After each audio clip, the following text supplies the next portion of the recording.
I'm Julie Oxley, and I'm from Leeds City Council Adult Social Care. I'm really happy to be here today. And I'm going to talk to you about an integrated digital care record that we've got live in Leeds and the work that we're doing as a pioneer in relation to the country.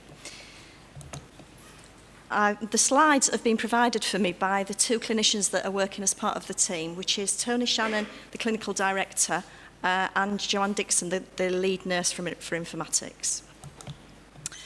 So obviously everyone knows why we're looking at this, the critical crises that are around in terms of A&E, etc., which that slide shows. And what we believe is health and social care at the moment is like that pressure cooker in terms of trying to manage all those pressures that are around that whole system and making that system operate well together. Another reason why we're looking at this is, I believe that green one is social care and those red ones are the NHS. And it's about us these are silos. We work very independently, and this is really about putting the patient at the heart of what we're doing together. So what this diagram shows here is basically the state of the market in terms of technology. So each of our organisations has got a plethora of systems holding lots of disparate data. And there's a view around an enterprise-wide system on the right, which we've tried to do before, and it's really not the way that we can actually move this forward. And in that middle is looking at interoperability, and it's about us bringing data together so that we've got that one view of that patient record using an integration engine. And the way that Leeds is looking at this is actually looking at open source and open data. So that's the difference that we're actually looking at in Leeds. So the Leeds Care Record, what is it? So we've got all the data coming from secondary and primary, social care, mental health and community coming together in one composite view of that person's record. The collaborating organisations are the 3 CCGs that operate in Leeds, the Council, the Leeds Community Healthcare, Yorkshire Ambulance Society, Community Pharmacy, as well as the Mental Health Trust, the Teaching Hospital, so that we're all working together to pull that into one record.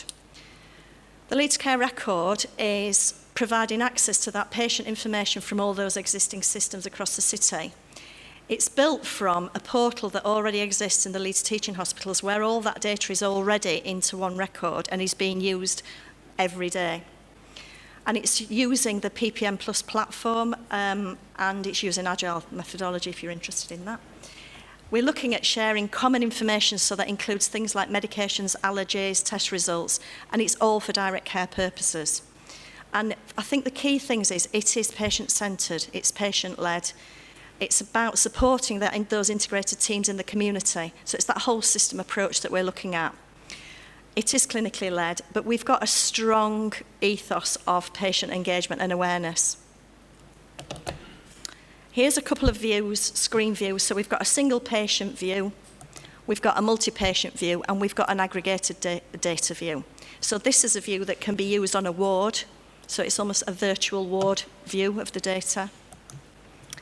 So the progress we've made to date is, this is live, as I said, being used in the teaching hospitals.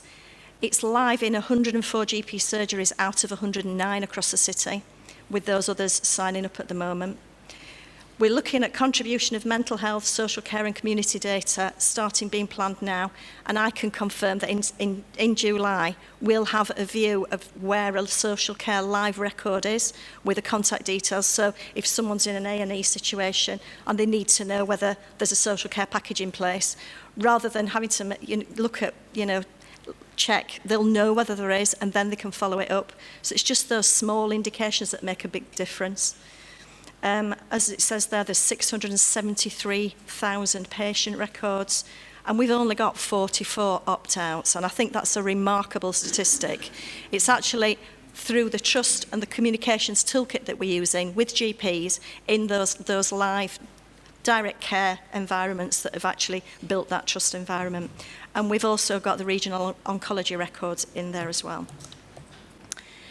I think what's exciting for me in terms of neighbourhood teams is where health and social care come together on the ground. There are 13 neighbourhood teams across the city based around GP surgeries. There's, as you can see there, the statistics, but these bring together all the different health and social care professionals, and this record is what they're relying on to bring that data together, so when they're having conversations, they've got that information to hand. And this slide, for me, portrays where this is at.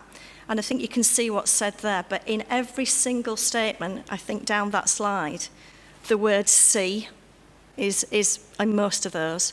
I can see, and there are things that they can't see at the moment, and without being able to see that information at that point, there are delays, which creates that pressured environment. So that pressure cooker is what's creating that difficulty, and this actually is relieving some of that pressure, and that is being perceived and really valued in Leeds. So we're taking forward that learning from the Leeds Care Record into the Integrated Digital Care Record, which is part of the Pioneer programme and is being led in Leeds. Its brand is called the Ripple, and it's about collaborating, it's about innovating, and it's about open, because what we're trying to do is to do that once so that other people can use it in an open sense. So we've got 6 components which are expressed there. And each one of those is about being able to offer that to other communities across the country. We're all trying to integrate digital records. We're all creating different ways of doing that. And what we're trying to do is put something out there that can be used and reused across the country. So the open requirements, we've got the requirements around how we need to pull together that information. So that's being defined and being shared. Governance, so we're looking at those challenges that have just been raised about information governance and privacy, and making sure that we've got those standard templates that can be shared and accessed and used and modelled for different areas to make them specific to those areas. Citizen engagement and all the things around making sure that we engage with patients, we've got all those aspects that we're looking at. The communications toolkit, and making sure that that's accessible and reusable across the country. We're looking at the integration engine and the technical aspects, transfer of care, e-referral, for example. We're looking at open architecture, and I think that diagram actually sums this up. What we're looking at is standards around each archetype so that can be detached and put back together, so analysis, research can actually follow that through, and it can be used in other places in the country. If we each build different ways of pulling this data together, then that won't be able to be matched and analysed by yourselves in those exciting research projects that you're looking at. And these, lastly, are a few slides of the proof of concept for that integrated digital care record. So, as you can see, I'll just flick through those just to show that there is something that's live and being developed at the moment. So, patient lists and a dashboard, patient summaries with allocations, medications, transfers of care, the details, summaries. And there is the website, which has got all that information if you're interested to look on that. So it's at Ripple OSI as a Twitter feed and rippleosi.org website. Thank you.